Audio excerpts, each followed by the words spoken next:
Hi friends, actually ಮೊನ್ನೆ ಆಫೀಸಲ್ಲಿ ನಮ್ಮ ಕೊಲೀಗೊಬ್ಬರು ಇದನ್ನು ತೊಗೊಂಬಂದಿದ್ರು. ನಾನು ತಿಂತಾಯಿದ್ರು. ಆ್ಯಕ್ಚುಲಿ ಬೇಕಾ, ನಾನು ಅವ್ರ ಕಡೆ ನೋಡಿದ್ದೆ ಬೇಕಾ ಅಂತಂದು.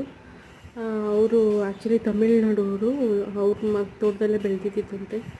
ನಾನು ಸೋರೆಕಾಯಿ ಅಂದ್ಕೊಂಡೆ ಆ್ಯಕ್ಚುಲಿ, ಬಟ್ ಸ್ಮೆಲ್ಲೆಲ್ಲ ಸೌತೆಕಾಯಿ ಥರನೇ ಇದೆ. ಮೇಲೆ ಎಲ್ಲ ಟೆಕ್ಸ್ಚರ್ ನೋಡಿ, ಸೋರೆಕಾಯಿಗೆ ಹೇಗಿರುತ್ತೆ ಹಾಗೇ ಇದೆ.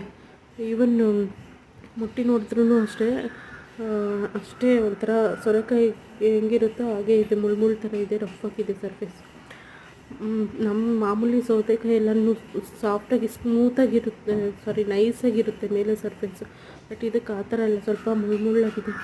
ಬಟ್ ಒಳಗಡೆ ಸೀಡ್ಸು ಅಷ್ಟೇ, ಬೀಜಗಳು ತುಂಬ ಒತ್ತೊತ್ತಾಗಿದ್ದಾವೆ ಮತ್ತು ಅಷ್ಟೇ ಸಾಫ್ಟಾಗಿದ್ದಾವೆ. ನಾರ್ಮಲ್ ಸೌತೆಕಾಯಿ ಸ್ವಲ್ಪ ಇದಾದರೆ ಸ್ವಲ್ಪ ಗಟ್ಟಿಯಾಗಿರುತ್ತಲ್ವ, ಇದು ಆ ಥರ ಎಲ್ಲ ತುಂಬ ಸಾಫ್ಟಾಗಿದ್ದಾವೆ. ಟೇಸ್ಟ್ ಮಾತ್ರ ಸೂಪರಾಗಿದೆ.